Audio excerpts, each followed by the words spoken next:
The key to getting rich isn't about working past midnight every day to stay ahead of the competition or having a 3-hour morning routine. It's actually about forming micro habits, tiny habits that compound over time and make getting rich easy. So I'm gonna share with you the 18 tiny habits that help me get rich and how you can apply them in your life. Starting with tiny habit number 1, look at your money daily. Every day I get an email for all of my companies called Daily Cash Report, and it includes all the balances, all the credit cards, all my accounts, the transactions for the previous day, because I want to get a sense of the heartbeat of cash flowing through my businesses. I want to be aware what you focus on expands. If you don't know how much cash is being generated in your bank account and your businesses, then how can you give it the right attention? I call it the 24-hour rule. You should be checking your money every 24 hours. Don't hide from it. Don't pretend like you don't want to see it. I don't want you to go to the ATM machine to find out you don't have enough money to pull money out because you're not aware. Have the app on your phone, check it often. If you don't like the number, make it better. Which brings us to tiny habit number 2, value your time.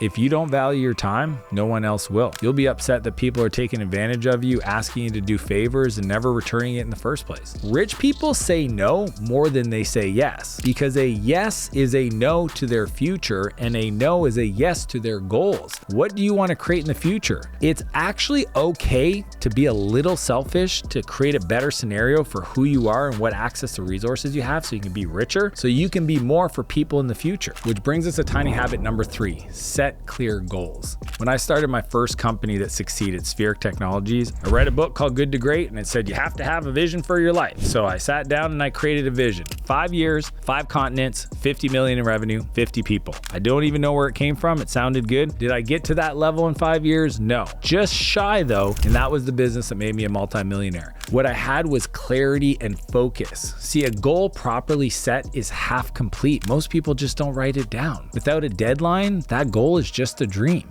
So I use this thing called the rule of 300 to help me hit my goals. It's all about having 100% clarity, 100% belief, 100% of the time. If you do that, you'll hit your goal.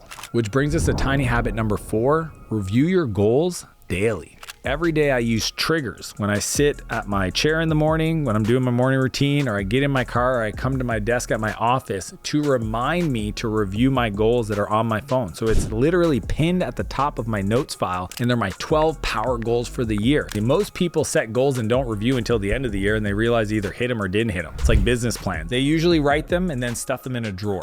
I review my goals 3 times a day. The way I make it easy on myself is I just connect it to a trigger. It literally activates this thing called your reticular activating system to help you scan the world for opportunities to make that a reality. It's like when you're thinking of buying a new car, let's say a red Volkswagen, and for the longest time you didn't see any of the red Volkswagens. All of a sudden you can't stop seeing them all over the place. Why? Your brain is on the search of red Volkswagen, so you'll see them all over the road. Which brings us to tiny habit number 5, automate your savings. My philosophy is very simple. I want to set it and forget it. I want to make the decision when I'm feeling good about life and then never revisit it. Even though I live off 10% of my income, most people should follow the 50-30-20 rule, which is 50% of their income goes to what they need, 30% goes to what they want, and the other 20% should go to savings. What I do pretty much every week is any extra cash in all of my companies gets swept out, put into my holdco, and then my holdco automatically invests it in the portfolio I've already decided. So I either do high risk stuff in private equity, or I do low risk stuff in index funds in the public markets, but I don't want to think about it. I want to set it and forget it. Which brings us to tiny habit number 6, avoid bad debt. Bad debt is high interest debt. This is consumer debt,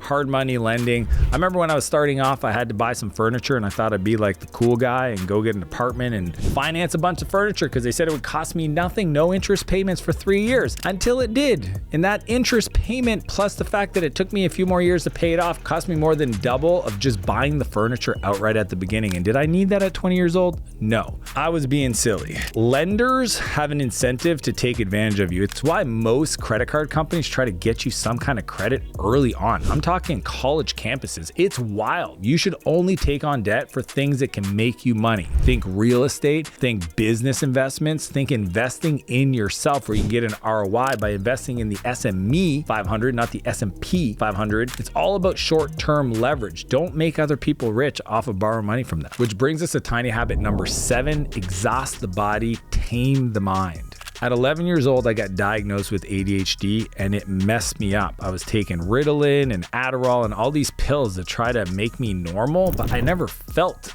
normal when I was taking those pills. I actually liked who I am. What I had to do was figure out how to be me without the medication. A big part of that is going to the gym. That's why I say every day I go to the gym to work on my mind. Yes, it has a physical value to doing that, but if I don't go, I can't think, I can't focus, I can't get things done in my day. Which brings us to tiny habit number 8. Use your feed on social media to feed your mind. The other day, my son's friend came over after school and he was asking me how I deal with being distracted from things like girls and TikTok. And I was laughing because I said, I actually scroll TikTok 2 hours almost every day. The difference is what's on my feed. I like to use my social media to teach myself things, to micro learn, to use it almost like a social university. So what I do is I'll search for topics I want to learn about and then go look at those videos and leave comments on the videos that are good and then adjust my feed. That's how I use my feed to feed my mind. Which brings us to tiny habit number 9. Read 10 pages a day. The other day I was at the gym and some kid asked me, what's the number 1 habit millionaires have? And the truth is, out of all of them I had to pick from, it's got to be reading. And the reason why is that nobody knows how to do the thing they're about to do the first time they do it. And the best way to avoid all the pain of trying to do it through trial and error is to read books. My life was built by books. I've read over 1,600 books. I actually did a video on it. You can go search for it. But the whole premise is that every philosophy, idea, process, habits was all inspired by other people much smarter than me that have lived a big life and mastered skills, and then were sharing everything they learned for $25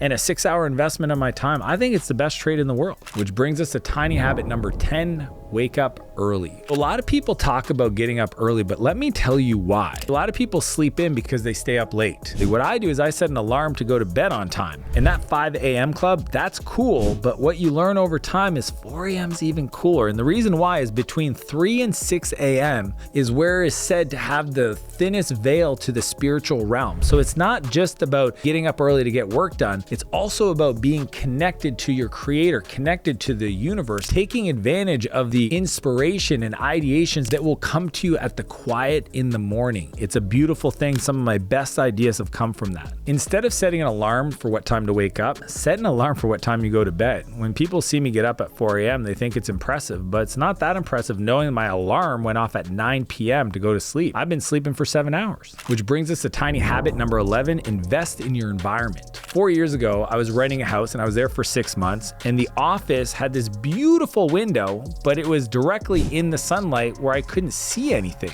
And I decided within the first few days to hire a sign company to come put a film over the glass. And when my wife heard about it, she thought, that's crazy. Why would you spend $1,200 to get the glass covered so that you can stay in that spot? And I was like, I don't want to move my desk. I like the energy of this space, this environment, and I'm willing to spend $1,200 so I can be in the energy of the vibe. And it's funny, I see people make this mistake all the time. They spend most of their time at their desk and they don't have a great chair. They don't have great monitors. They have invested in keyboards. They have invested in the tools. Maybe it's the camera. Maybe it's the ring light. Whatever would make your work environment feel fun is something I'm a big fan of investing in. Which brings us to tiny habit number 12, follow one course until successful. That's what focus stands for. See, the richest people in the world do one thing, they just do it for 20 years. They go all in and dedicate themselves to a decade. They don't get distracted. They don't have 3 businesses with one making some profit and the other 2 being unprofitable. They don't diversify earlier on because diversification is divorcification. If you want to create wealth, you have to be concentrated. So don't be easily distracted. Pick something and decide to be a master at it. Which brings us to tiny habit number 13, protect your space. Words matter. What you hear matters. I'm a big fan of turning off the news, cutting out toxic friends, curating my feed to show me opportunity and possibility. At the end of the day, the quality of your inputs will determine the quality of your output. You have to protect yourself from the things you're being exposed to. Which brings us to tiny habit number 14, stop asking for money. There's this great Pitbull song that says, ask for money, get advice, ask for advice, get money twice. And that to me is how I live my whole life. Most people are asking for money from investors and friends and family. Why don't you ask for advice? And what happens is when you do that, the person tells you all the things that would need to be true for them to be excited about it. And you just get really good at agreeing with them. And next thing you know, instead of just getting advice, you'll actually get money. Which brings us to tiny habit number 15, live below your means. Being wealthy isn't a number, it's actually a ratio. When I was making $120K a year at 25, I was driving a 15-year-old car. I was living off of 30 to 40% of my income. Today, I probably live off of just over 10% of my income. Why? Because it's not what you make, it's what you spend. Broke people buy stuff, rich people buy things that make them money. If you want to be wealthy, don't buy things that you don't need to impress people you don't like. Which brings us to tiny habit number 16, give back to your community.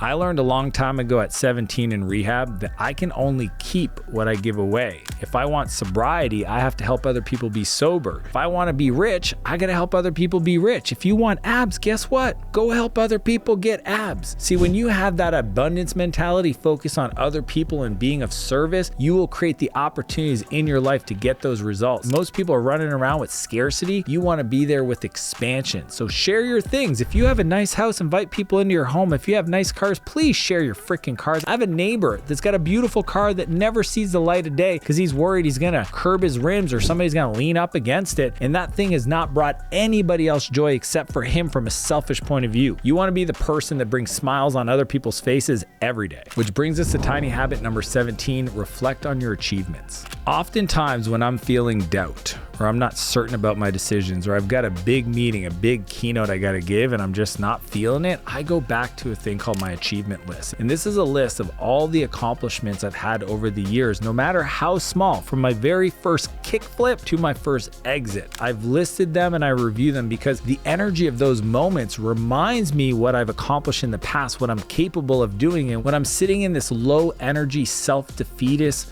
mindset, I want to go back to those moments where I've won, because massive success is built on tiny little wins, and that's how we build momentum. When you're in momentum, you can't be stopped. The hardest part about winning is getting back into momentum. If you're not feeling it, you need to use your achievement list to get that energy going. It's like a rocket. When it takes off, it uses 90% of all the fuel to just get out into orbit. Once it's in orbit, it can maintain. Your achievement list can help you stay in that momentum so you don't ever come back down to earth and you stay flying high.